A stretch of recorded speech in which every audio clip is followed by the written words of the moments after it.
사랑합니다, 행복님. 오늘도 찾아주셔서 감사합니다. 민정아, 나 이번 달은 좀 힘들어. 너는 여유 있잖아. 친구끼리 좀 돕고 살자. 그 순간 마음이 아팠습니다.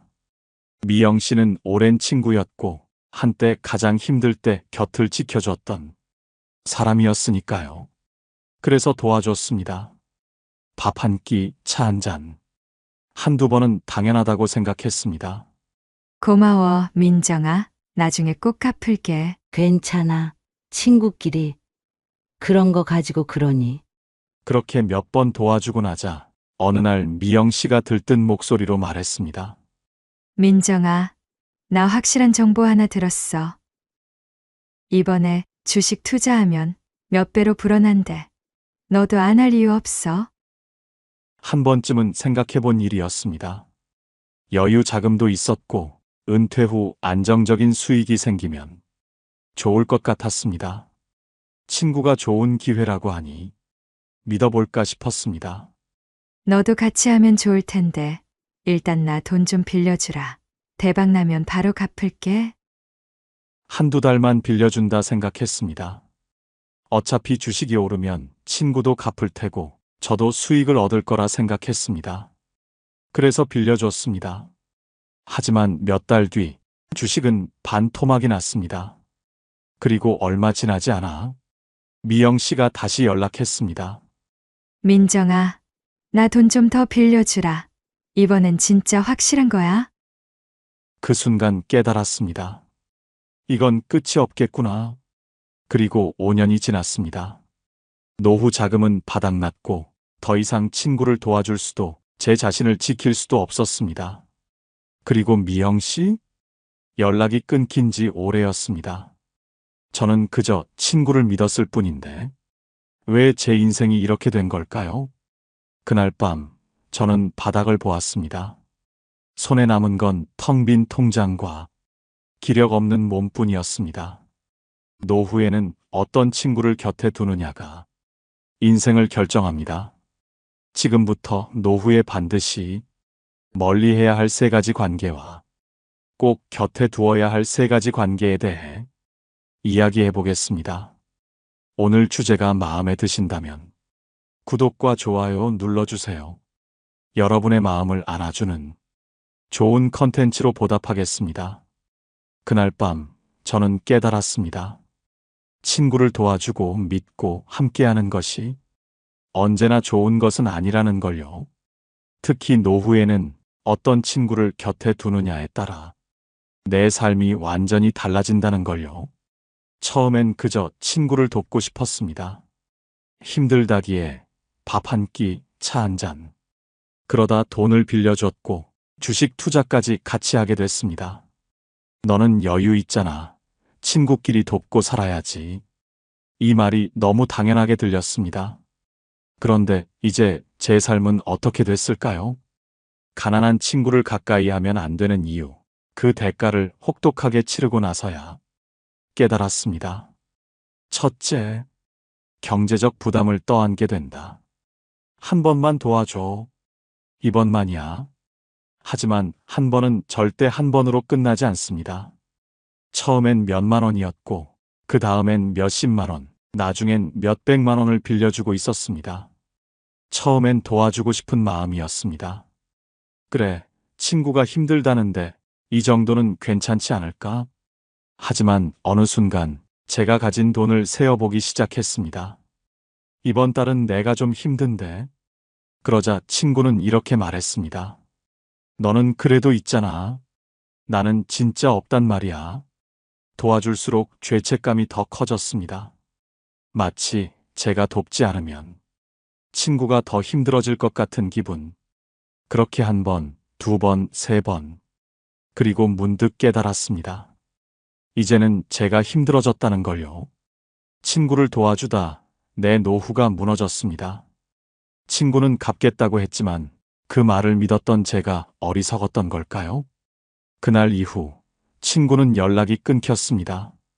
돈이 필요할 땐 매일 연락하더니 더 이상 빌려줄 수 없다고 하자 어디론가 사라졌습니다.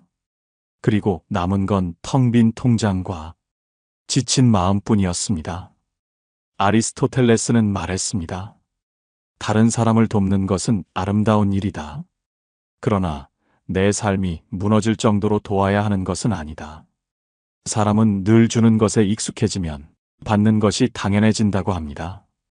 처음엔 빚진 마음에 미안해하지만 몇 번 받고 나면 그게 그냥 일상이 됩니다. 그러다가 어느 날 더는 안 될 것 같아. 이 한마디를 하면 그 사람의 반응이 어떻게 바뀌는지 아십니까? 너 변했다. 그깟 돈이 뭐라고 그러냐? 그럼 나는 어쩌라고? 그러니까 문제는 내가 돕지 않으면 나쁜 사람이 되는 구조가 되어버린다는 겁니다. 처음엔 고맙다고 했던 사람이 나중엔 받는 걸 당연하게 여깁니다.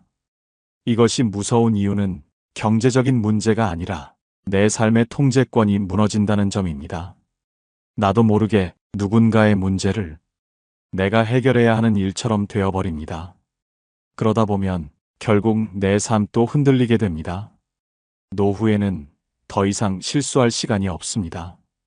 내가 나를 지키지 않으면 그 누구도 나를 대신 지켜주지 않습니다. 그리고 가장 큰 문제는 내가 어려워졌을 때 그들은 돌아와서 도와줄까요?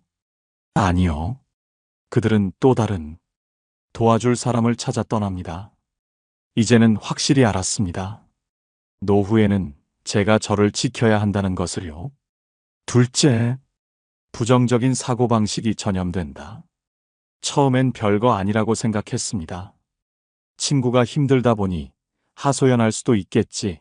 조금 듣다 보면 괜찮아지겠지. 그저 속풀이하는 거겠지. 그런데 어느 순간 제가 하는 말이 바뀌고 있었습니다. 요즘 너무 힘들어. 아무리 노력해도 뭐가 좋아지겠어. 이 나이에 새롭게 뭘 하겠어. 이상했습니다. 분명 얼마 전까지만 해도 저는 미래를 계획하며 살았습니다. 건강을 관리하고 여행도 가고 하고 싶은 일도 고민했었죠. 그런데 어느새 제 사고방식이 친구를 닮아가고 있었습니다. 그리고 깨달았습니다. 이건 단순히 우연이 아니었습니다. 내가 듣는 말들이 결국 내 인생이 되어가고 있다는 사실. 심리학에서는 이를 감정적 전염이라고 부릅니다. 같은 공간에서 자주 마주하는 사람들이 감정과 태도는 무의식적으로 내 것이 됩니다. 특히 부정적인 감정은 훨씬 강한 힘을 가집니다. 한 번 들으면 쉽게 잊히지 않고 마치 독처럼 서서히 스며들죠. 결국 계속 부정적인 말을 듣다 보면 나도 모르게 그 사고방식이 내 것이 되어버립니다. 처음엔 친구가 하는 말이었지만 어느 순간 내 입에서 똑같은 말이 나오고 있습니다. 나도 이제 늙었어. 희망 같은 건 없어. 사는 게 다 그렇지 뭐. 그리고 나중엔 정말 그렇게 믿게 됩니다. 쇼펜하우어는 말했습니다. 인간은 자신이 가장 많이 듣는 말을 닮아간다. 그렇다면 내가 듣는 말들이 얼마나 중요할까요? 누구와 시간을 보내느냐가 결국 내가 어떤 사람이 되느냐를 결정짓지 않을까요? 노후에는 더 이상 실험할 시간이 없습니다. 내가 들은 말들이 곧 내 현실이 되니까요. 그리고 더욱 무서운 점은 이 부정적인 사고방식이 내 경제 상황에도 영향을 미친다는 것. 이 나이에 돈 벌어서 뭐해? 어차피 나이 들면 다 힘들어. 아껴봤자 결국 쓸 일 생기잖아. 이렇게 생각하는 순간 새로운 기회를 찾는 노력도 노후를 위해 준비하는 계획도 모두 사라집니다. 결국 부정적인 친구를 곁에 두면 내 인생도 부정적으로 흘러갑니다. 그리고 인생이 부정적이면 내가 선택하는 모든 것도 점점 더 나빠질 수밖에 없습니다. 이제는 확실합니다. 내 노후를 위해서 부정적인 친구와 멀어져야 한다는 것. 그들의 말이 결국 내 삶을 결정할 테니까요. 셋째, 무책임한 소비 습관을 배우게 된다. 나이 들었으면 좀 즐기면서 살아야지. 이 나이에 돈 아껴서 뭐해? 지금 안 쓰면 언제 써? 이런 말, 너무 흔하게 듣지 않나요? 그럴싸해 보였습니다. 평생 돈 모으고 아끼며 살아왔는데 이제는 나를 위해 쓰는 것도 나쁘지 않겠지. 그렇게 친구들과 한두 번 외식을 하고 비싼 옷을 사고 여행을 가고. 그런데 그게 계속 반복되다 보니 어느 순간 지출이 감당되지 않기 시작했습니다. 카드값을 보고 멍해지는 날이 많아졌습니다. 한 달이 지나면 통장이 텅텅 비어 있었습니다. 하지만 문제는 이 소비 습관이 쉽게 멈추지 않는다는 거였습니다. 이걸 심리학에서는 즉각적 만족이라고 부릅니다. 돈을 쓰는 건 순간적으로 행복감을 줍니다. 하지만 그 행복은 금방 사라지고 더 큰 소비로 보충하려는 심리가 생깁니다. 처음에는 친구들과 몇 번 외식하는 정도였지만 어느새 더 좋은 곳에서 더 자주 나가게 됩니다. 그리고 그렇게 돈을 쓰는 것이 일상이 됩니다. 그런데 문제는 여기에 있습니다. 젊을 때는 다시 벌 수 있습니다. 하지만 노후에는 한 번 소비 습관이 잘못되면 회복이 어렵습니다. 세네카는 말했습니다. 돈을 어떻게 쓰느냐에 따라 노후의 품격이 결정된다. 그런데 저는 내 품격이 아니라 친구의 품격을 유지하는데 제 돈을 쓰고 있었습니다. 너가 한턱 내. 야, 이 정도는 써야지. 너는 여유 있잖아. 이 말을 들을 때마다 처음엔 별거 아니라고 생각했습니다. 한두 번이니까 괜찮다고 생각했죠.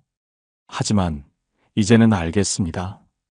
이것도 끝이 없다는 것을. 친구들과 있을 때는 분위기상 지출을 하게 됩니다. 하지만 그 순간의 즐거움이 지나고 나면 집으로 돌아와 텅 빈 통장을 보고 한숨 쉬는 건 오직 나뿐이었습니다. 그 친구들은 제가 돈을 쓸 때만 반짝반짝 가까워졌습니다. 그런데 제가 돈을 조심하기 시작하자 하나둘 연락이 줄어들었습니다. 결국 남은 건 비워진 통장과 후회뿐이었습니다. 이제는 확실합니다. 노후에는 가난한 친구를 가까이 하면 안 됩니다. 여기서 말하는 가난한 친구는 단순히 돈이 없는 것을 넘어 내 돈을 당연하게 생각하는 친구, 끊임없이 부정적인 말을 퍼뜨리는 친구, 무책임한 소비 습관을 부추기는 친구. 이들은 처음엔 별거 아닌 것처럼 보이지만 결국 내 경제, 내 정신, 내 삶을 갉아먹는 존재들입니다. 그러니 과감하게 멀어지세요. 그리고 꼭 기억하세요. 내가 어려워졌을 때 그들은 돌아와 도와주지 않습니다. 하지만 여기서 끝이 아니었습니다. 노후를 망치는 더 위험한 인간관계가 있었습니다. 처음에는 그냥 사소한 이야기 같았습니다. 그저 함께 앉아 가벼운 대화를 나누는 것이었으니까요. 그런데 어느 날 친구들과의 대화에서 문득 깨달았습니다. 너 그 얘기 들었어? 누구네 남편 사업 말아먹고 결국 요양원 갔대. 아이고, 그 집도 망했더라. 사람 인생 참 한순간이지? 맞아. 그러니까 우리라도 조심해야지. 근데 그나저나 민정아, 너 요즘 괜찮아? 그 순간 등줄기에 서늘한 기운이 스쳤습니다. 이 사람들은 남의 불행을 이야기하며 즐기고 있었습니다. 처음에는 그냥 그런가 보다 했습니다. 하지만 이런 대화는 매번 반복되었습니다. 누군가의 실패, 누군가의 병, 누군가의 불행. 그들은 늘 어쩌다 저렇게 됐을까 하면서도 그 이야기에서 벗어나지 않았습니다. 그러다가 문득 저는 깨달았습니다. 그들이 지금 저를 걱정하는 말투로 묻고 있지만 정말 걱정해서 묻는 게 아니라는 것을요. 그들은 민정아, 너 요즘 괜찮아? 라고 말하면서도 그 눈빛에는 다른 의미가 담겨 있었습니다. 너도 이제 힘들지 않아? 너도 결국 우리처럼 되는 거 아니야? 이제야 알았습니다. 이 사람들은 남의 불행을 걱정하는 척하면서 그 불행을 가십거리 삼아 즐기고 있었습니다. 심리학에서는 이것을 사회적 비교라고 합니다. 다른 사람의 불행을 보며 상대적으로 자신이 나은 위치에 있다고 느끼는 심리. 즉, 누군가가 실패해야만 자신이 우월감을 가질 수 있는 사람들입니다. 이런 사람들과 함께 있으면 나는 늘 방어해야 하고, 늘 내 상황을 설명해야 하고, 조금이라도 실수하면 바로 그들의 이야기 소재가 되는 겁니다. 엘리너 루스벨트는 말했습니다. 작은 사람들은 남을 험담하며 위대한 사람들은 미래를 이야기한다. 그렇다면 나는 어떤 사람들과 함께 해야 할까요? 과거의 불행을 들춰내며 만족하는 사람들과 있을까요? 아니면 미래를 이야기하는 사람들과 함께 할까요? 저는 그날 이후 결심했습니다. 이런 사람들과는 더 이상 가까이 하지 않겠다고. 하지만 여기서 끝이 아닙니다. 노후를 망치는 사람들 중 가장 조용히 그리고 가장 교묘하게 내 인생을 갉아먹는 사람이 있었습니다. 이제 마지막 세 번째 유형, 노후에 반드시 멀리해야 할 사람들 중 가장 위험한 유형을 말씀드리겠습니다. 처음에는 장난인 줄 알았습니다. 그냥 가벼운 농담이겠지, 우스갯소리겠지, 그렇게 넘겼습니다. 그 나이에 뭘 새로 배워? 괜히 힘 빼지 마. 그냥 편하게 살아. 그게 된다고 생각해? 웃으면서 던지는 말들, 한 번 들을 땐 대수롭지 않았습니다. 그런데 계속 듣다 보니 어느새 제 자신이 작아지는 기분이 들었습니다. 가만히 생각해 보니 이 사람과 만나고 난 후엔 꼭 마음이 답답했습니다. 무언가를 해보려던 의욕도 사라졌고 할 수 있을 거라던 자신감도 희미해졌습니다. 처음엔 몰랐습니다. 그런데 문득 깨달았습니다. 이 사람은 내가 잘 되는 걸 바라지 않는구나. 아니, 나를 지금 이대로 가둬두려 하는구나. 왜일까요? 심리학에서는 이를 개걸음 심리라고 부릅니다. 바구니 안에 있는 개 한 마리가 위로 올라가려 하면 다른 개들이 그 다리를 붙잡아 끌어내립니다. 너만 올라가지 마. 내가 나보다 잘 되면 안 돼. 내가 성공하면 내가 초라해 보이잖아. 그렇게 말하면서 이 사람들은 절대 대놓고 방해하지 않습니다. 대신 아주 사소한 말로 흔듭니다. 그 나이에 새로 시작해서 뭐 하려고? 그거 성공한 사람 거의 없어. 힘 빼지 마. 그냥 사는 게 편해. 이 말을 듣다 보면 어느 순간 정말 그렇게 믿게 됩니다. 내가 너무 욕심을 부리나? 괜히 나서서 힘 빼지 말까? 이 나이에 뭘 더 해보겠다고?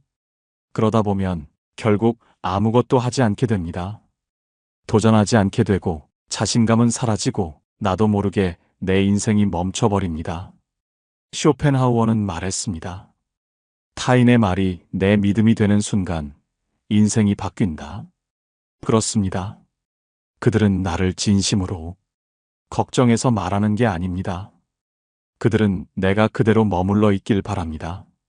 그래야 본인들이 불안하지 않으니까요.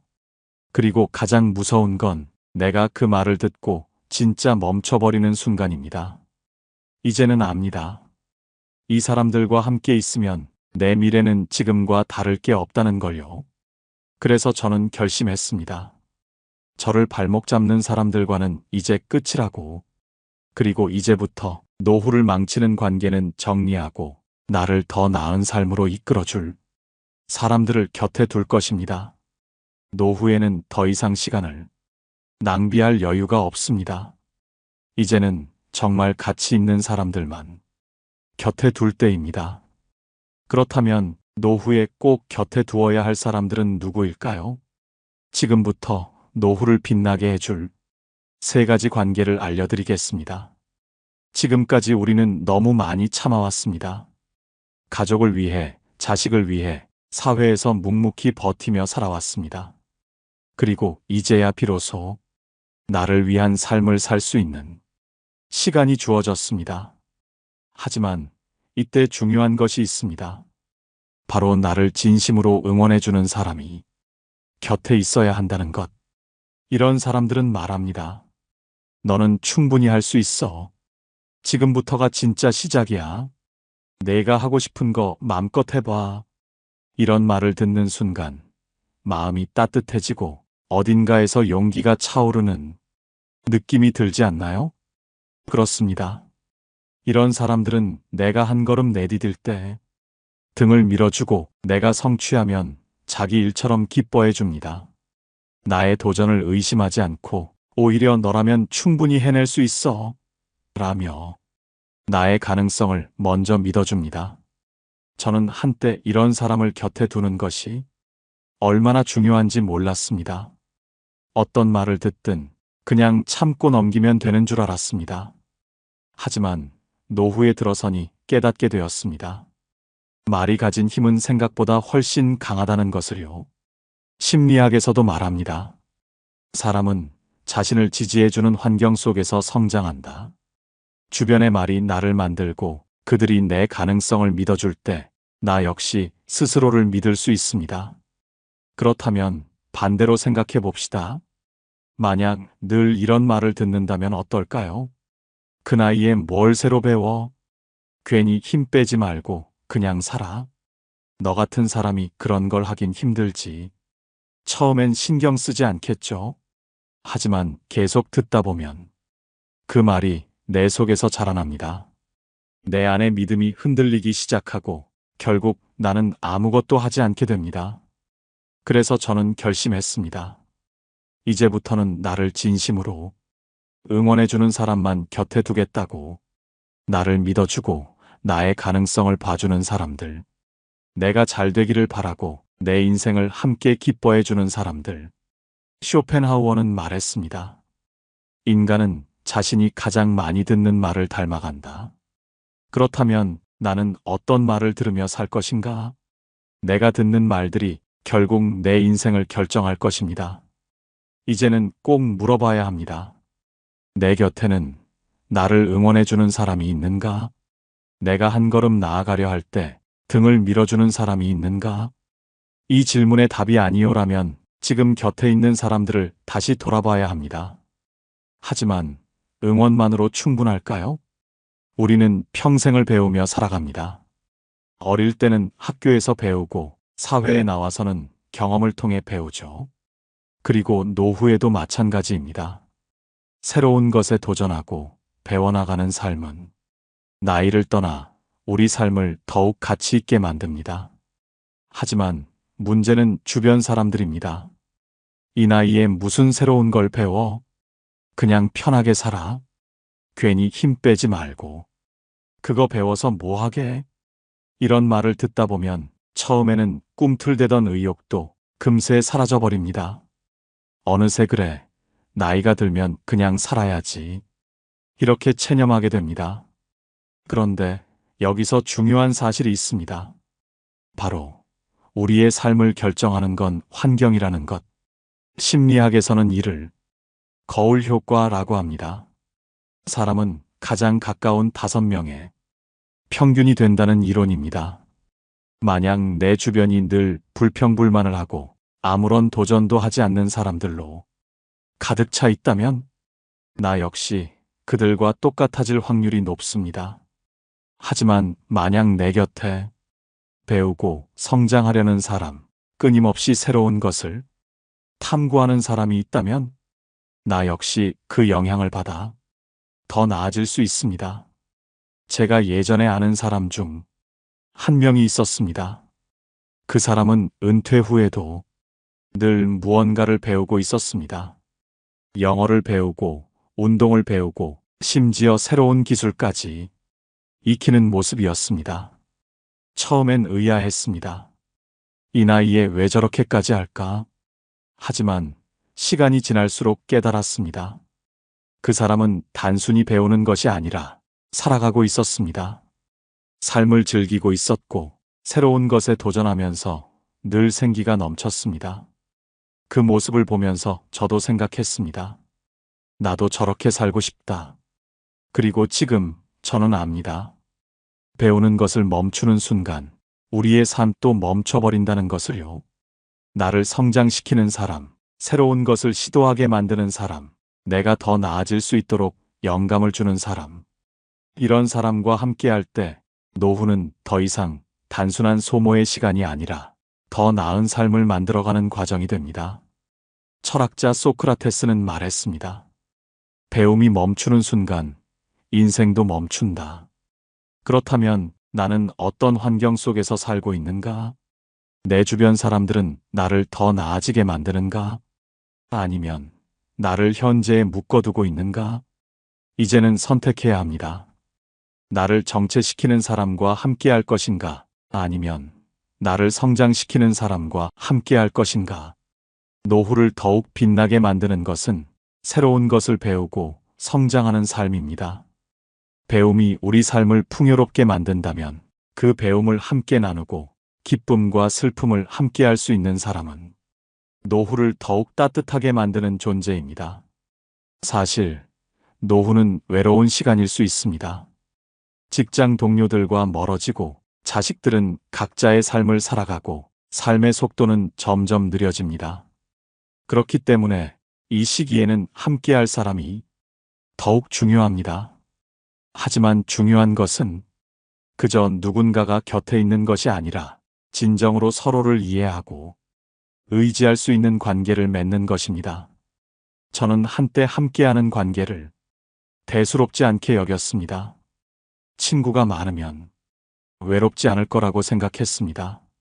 하지만 어느 순간 깨달았습니다. 아무리 많은 사람과 어울려도 정말 힘들 때 내 이야기를 들어줄 사람은 정말 손에 꼽을 정도라는 것을요. 어떤 사람은 내가 어려운 순간에는 보이지 않다가 내가 무언가를 얻거나 좋은 일이 생길 때만 찾아옵니다. 어떤 사람은 늘 자기 이야기만 합니다. 나는 듣기만 하고 내 고민을 털어놓으려 하면 대화는 금세 끊겨버립니다. 그리고 어떤 사람은 겉으로는 친밀해 보이지만 정작 서로의 마음 깊은 곳까지 연결되지 않은 관계였습니다. 그때 깨달았습니다. 함께 산다는 것은 단순히 시간을 보내는 것이 아니라 마음을 나누고 서로를 지지해 주는 것이라는 걸요. 진정한 관계란 내가 힘들 때 괜찮아, 내 곁에 내가 있어 라고 말해주는 사람, 내가 기쁠 때 정말 잘했다, 내가 해낸 거야 라고 진심으로 축하해주는 사람, 그리고 무엇보다 내가 변하고 성장할 때 그 변화를 기뻐하고 함께 성장하는 사람입니다. 그런데 여기서 가장 중요한 것이 하나 있습니다. 함께 웃을 수 있는 사람. 슬픔을 나누는 것도 중요하지만 기쁨을 함께 나누고 어떤 순간에도 웃음을 주고받을 수 있는 사람이 진짜 소중한 사람입니다. 생각해보면 우리는 어릴 때 친구들과 깔깔 웃으며 하루를 보냈던 기억이 있습니다. 그때는 돈이 많아서도 무언가를 이뤄서도 아니었습니다. 그저 서로의 말 한마디가 즐거웠고 어떤 이야기에도 웃을 수 있었습니다. 하지만 나이가 들면서 웃을 일이 줄어들기 시작했습니다. 책임질 일이 많아지고 세상의 무게가 어깨를 짓눌렀습니다. 그래서 점점 웃는 것도 잊고 살았습니다. 하지만 노후의 가장 큰 행복은 바로 함께 웃을 수 있는 사람과 보내는 시간입니다. 가끔은 소소한 일로 피식 웃고 어떤 날은 옛날 이야기를 하며 배를 잡고 웃고 서로에게 야, 우리가 언제 이렇게 나이 들었냐? 라며 눈가에 주름이 잡히도록 웃을 수 있는 사람. 이런 사람이 곁에 있을 때 노후는 결코 외롭지 않습니다. 돈이 많아도 건강을 잘 챙겨도 함께 웃을 사람이 없다면 그건 행복한 인생이 아닙니다. 심리학에서도 말합니다. 인간은 사회적 동물이며 진정한 관계가 삶의 만족도를 결정한다. 노후에는 단순히 외롭지 않기 위해 누군가를 곁에 두는 것이 아니라 내 삶을 진정으로 함께할 수 있는 사람을 곁에 두어야 합니다. 나이 들면 친구가 많을수록 좋다는 말이 있습니다. 하지만 이제는 압니다. 수많은 스쳐가는 관계보다 함께 웃어줄 단 한 사람이 더 소중하다는 것을요. 철학자 아리스토텔레스는 말했습니다. 우정이란 한 영혼이 두 개의 몸에 깃든 것과 같다. 그렇다면 나는 어떤 사람들과 함께하고 있는가? 그들은 나와 함께 웃어주고 내가 힘들 때 곁에 있어줄 사람들인가? 노후를 빛나게 해줄 마지막 사람은 내 삶을 함께 걸어가는 사람입니다. 그리고 이제 가장 중요한 질문을 던져야 합니다. 내 곁에 이런 사람이 있는가? 그리고 나는 누군가에게 그런 사람이 되어주고 있는가? 우리는 오늘 노후를 망치는 세 가지 인간관계와 노후를 빛나게 해줄 세 가지 관계에 대해 이야기했습니다. 내 돈을 당연하게 여기고 남의 불행을 즐기며 나를 깎아내리는 사람은 멀리해야 한다는 것. 그리고 반대로 나를 응원해주고 함께 배우며 성장하고 진심으로 웃을 수 있는 사람과 함께해야 한다는 것. 결국 노후의 행복은 우리가 곁에 두는 사람에 따라 달라집니다. 내가 어떤 사람과 함께 하느냐가 내 남은 삶을 결정합니다. 살아오며 우리는 많은 것들을 참아왔습니다. 자식을 위해, 가족을 위해, 때론 사회에서 묵묵히 버티며 살아왔습니다. 이제야 비로소 진짜 나를 위한 삶을 살 수 있는 순간이 왔습니다. 이제는 더 이상 나를 갉아먹는 관계에 힘을 쏟지 않아도 됩니다. 이제는 더 이상 내 행복을 미루지 않아도 됩니다. 우리에게 남은 시간은 그동안 미뤄왔던 행복을 채우기에 충분합니다. 이제 진짜 나를 위해 웃을 수 있는 사람들과 함께 하세요. 진심으로 나를 아끼는 사람들과 함께 하세요. 그리고 꼭 기억하세요. 노후를 가장 빛나게 만드는 것은 돈도 명예도 과거의 성공도 아닙니다. 바로 함께 웃을 수 있는 사람들입니다. 오늘 영상을 보며 여러분은 어떤 생각이 드셨나요? 여러분의 경험과 생각을 댓글로 나눠주세요. 여러분의 이야기가 누군가에게 큰 위로와 깨달음이 될 것입니다.